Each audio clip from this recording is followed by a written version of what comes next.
सिर्फ एक साल के अंदर मेटा ने 11,000 इंप्लॉइज, अमेजॉन ने 10,000 इंप्लॉइज, ट्विटर ने लगभग 3,500 इंप्लॉइज को और बायजूस ने 2,500 इंप्लॉइज को अपने कंपनी से फायर किया है। फाइनेंशियल ईयर 2022 अभी तक के 20 साल का सबसे गंदा साल माना जा रहा है, क्योंकि इसी साल के सेकेंड क्वार्टर्स के दौरान लगभग 1,40,000 लोगों ने ग्लोबली अपने जॉब्स खोए हैं। लेकिन अभी ये सिचुएशन पूरी तरीके से खराब नहीं है, बल्कि ये और खराब होने वाली है, क्योंकि 3 नवंबर 2022 को जब इलॉन मस्क, जो कि इस टाइम ट्विटर के सीईओ भी हैं, उन्होंने जब ये अनाउंस किया कि वो ट्विटर के 50% ऑफ वर्कफोर्स को फायर करने वाले हैं, तब ये न्यूज लीक सुनकर पूरी दुनिया हैरान रह गई। और सेम न्यूज मेटा और अमेजॉन ने भी बनाई जब उन्होंने 11,000 और 10,000 लोगों को अपनी कंपनी से फायर किया था। ये सारे लेऑफ्स को देखकर हमें .com बबल की याद आती है। 2001 में जब .com बबल फटा था, तब लाखों लोग अनएम्प्लॉयड रह गए थे और हजारों लोगों के घर में एक भी इंसान कमाने वाला नहीं था। लेकिन ये सारी सिचुएशंस देख के हमारे दिमाग में सवाल आता है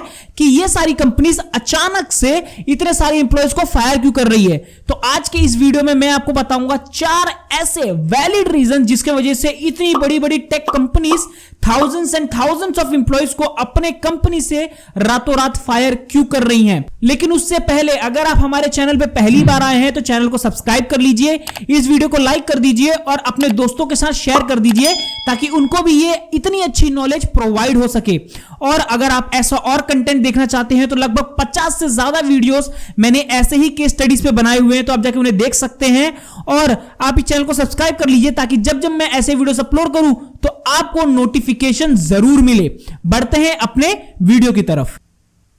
तो सबसे पहला रीजन आता है इकोनॉमिक अनसर्टेनिटी। इकोनॉमिक अनसर्टेनिटी को आप कुछ इस तरीके से समझिए कि जब भी कोई भी पर्टिकुलर कंपनी में सेल्स और रेवेन्यू का डिक्लाइन देखने को मिलता है, तो वो कंपनी अपने एक्सपेंसेस को कम करने की तरफ जाती है। और अपने एक्सपेंसेस को कम करने के लिए सबसे पहला काम वो अपने एक्स्ट्रा इंप्लॉयज को फायर करती है, प्लस अपने एक्स्ट्रा एक्सपेंसेस को कम करती है, अपने खर्चों को, अनरिक्वायर्ड फाइनेंशियल स्ट्रक्चर्स को कम करती है, जिसके वजह से उन्हें अपने इंप्लॉयज को भी फायर करना पड़ता है। इसी चीज को जस्टिफाई करने के लिए डेव लिम्प, जो कि अमेजॉन के senior vice president of device and services हैं, उन्होंने ये स्टेटमेंट बोला कि अमेजॉन में अचानक से सेल्स और रेवेन्यू के डिक्लाइन की वजह से उन्हें थाउजेंड्स एंड थाउजेंड्स ऑफ अमेजोनियंस को अपने कंपनी से फायर करना पड़ा, जिसका उन्हें बहुत बड़ा दुख भी है। अब आपको समझ में आ रहा होगा कि मैक्सिमम टेक कंपनीज तो यूएस बेस्ड हैं, लेकिन अगर इतनी बड़ी बड़ी companies thousands and thousands of employees को अगर फायर करेंगी तो इसके वजह से शायद यूएस में रिसेशन भी आ सकता है। इसी चीज को जस्टिफाई करने के लिए US bureau of economic analytics ने जब 2022 जुलाई में एक रिपोर्ट पब्लिश की, जिसमें उन्होंने बताया कि यूएस के इकोनॉमिक में सडन श्रिंक देखने को मिला है, जो इस चीज को जस्टिफाई करती है कि यूएस रिसेशन फेस कर रहा है या फिर बहुत जल्द फेस करने वाला है। इसी चीज को सपोर्ट करने के लिए आईएमएफ, इंटरनेशनल मॉनेटरी फंड, उन्होंने भी एक रिपोर्ट निकाली, जिसमें उन्होंने बताया कि अचानक से हमारे इंटरनेशनल फंड्स में बहुत ज्यादा डिक्रीज देखने को मिला है, और इसके रीजन शायद पेंडेमिक हो सकता है या फिर यूक्रेन और रशिया का वॉर भी हो सकता है। तो यह था पहला रीजन। बढ़ते हैं अपने सेकेंड रीजन की तरफ। तो सेकंड रीजन आता है decrease in e commerce activity. Pandemic के दौरान जब पूरे दुनिया में लॉकडाउन लगा था, तब कस्टमर्स के बिहेवियर में एक बहुत बड़ा चेंज देखने को मिला था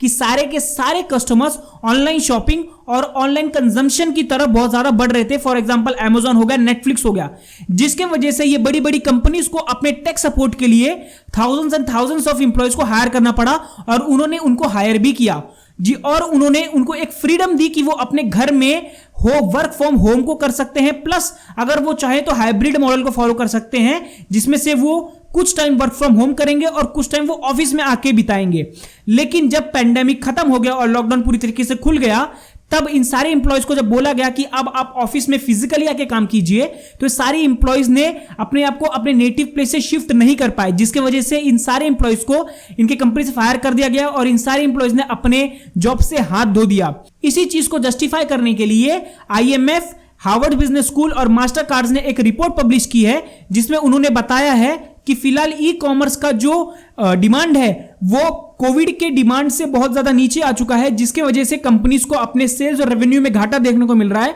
जिसकी वजह से बड़े बड़े ई कॉमर्स जाइंट्स अपने कंपनी से thousands and thousands of employees को फायर कर रहे हैं, और अगर ऐसा चलता रहा तो वो ऐसे इंप्लॉयज को फायर करते भी रहेंगे। बढ़ते हैं अपने थर्ड रीजन की तरफ। तो थर्ड रीजन आता है प्रेशर फ्रॉम इन्वेस्टर्स। अब सारे के सारे इन्वेस्टर्स अलग अलग कंपनीज के ऊपर प्रेशर डाल रहे हैं कि अब सारी की सारी कंपनीज अपने एक्सपेंसेस को कम करें और सेल्स और रेवेन्यूज को ज्यादा से ज्यादा करें। 2021 में जब हमें एडटेक का बूम देखने को मिला, जब लॉकडाउन लगा तो सारे के सारे स्टूडेंट्स एडटेक प्लेटफॉर्म पे डिपेंडेंट हो गए थे अपने पढ़ाई के लिए, तब हमें बहुत ज्यादा रेवेन्यू और सेल्स को एंजॉय करने को मिला। लेकिन इस साल सारे के सारे इन्वेस्टर्स को पता है कि उन्हें 2022 में 2021 के कंपैरेटिव बहुत ज्यादा सेल्स और रेवेन्यू में घाटा देखने को मिलेगा, क्योंकि लॉकडाउन और पेंडेमिक पूरी तरीके से खत्म हो चुका है। जब उनको पता है कि रेवेन्यू और सेल्स में घाटा देखने को मिलेगा, इसके वजह से वो सारे के सारे कंपनीज को बोल रहे हैं कि आप अपने एक्सपेंसेस को भी कम से कम करो। एग्जाम्पल के लिए CNBC के लेटेस्ट रिपोर्ट में उन्होंने बताया है कि TCI फंड मैनेजमेंट, जो कि अल्फाबेट की एक शेयर होल्डिंग कंपनी है, उन्होंने अल्फाबेट से कांटेक्ट करते हुए कहा है कि आपको एग्रेसिव एक्शंस लेने पड़ेंगे कि आप अपने फंड्स को जल्दी जल्दी मैनेज कर सको, अपने एक्सपेंसेस के कम करो, जिसके वजह से अगर आपको एम्प्लॉयज को फायर करना पड़े तो आप वो भी जल्द से जल्द करो। सेम केस मेटा के साथ भी हो रहा है। अल्टीमेटर कैपिटल के CEO ब्रैड गेस्नर ने भी एक नोट लिखते हुए नवंबर में मार्क जुकरबर्ग को कहा कि आपको अपने कंपनी को फिर से ट्रैक में लाना पड़ेगा, क्योंकि Meta company billions of dollars का नुकसान झेल चुकी है और बहुत बड़ा लॉस पहले ही मेटा ने अपने कंपनी में झेला था। अगर आपने उसकी वीडियो नहीं देखी है तो उसके ऊपर मैंने एक डिटेल वीडियो बनाया था कि मेटा ने किस तरीके से आज तक की हिस्ट्री का सबसे बड़ा लॉस झेला है, that is $240 billion in a single day. उसके ऊपर वीडियो देखना चाहते हो तो आई कार्ड में मैं लिंक दे दूंगा, आप उस पर क्लिक करके देख सकते हो, या फिर इस वीडियो के एंड में जो कार्ड आएगा उसमें आपको लिंक मिल जाएगा, आप जाकर वीडियो को देख सकते हो। तो सेम चीज जब मेटा ने इतने सारे लॉसेस कर रहा था, तो जो उनके अल्टीमेटर के CEO हैं ब्रैड गेस्नर, उन्होंने मार्क जुकरबर्ग को कहा कि आप अपने एक्सपेंसेस को कम से कम करो और कंपनी को ट्रैक में लाओ, और अगर आपको एम्प्लॉयज को फायर करना पड़े तो आप एम्प्लॉयज को फायर करो, अदरवाइज हम मेटा के खिलाफ एक स्ट्रिक्ट एक्शंस लेंगे जो कि आपके फेवर में नहीं होंगे, जिसकी वजह से मेटा ने थाउजेंड्स ऑफ एम्प्लॉयज को फायर किया। तो फोर्थ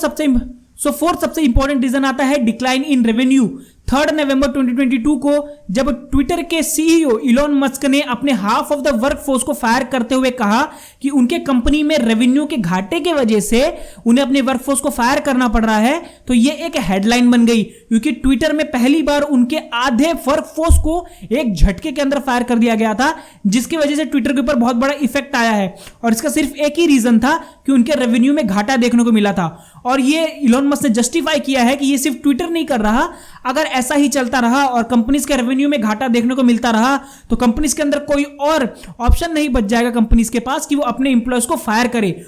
और वो अपने आप को सर्वाइव करने के लिए कंपनीज के एम्प्लॉयज को फायर भी करेंगे।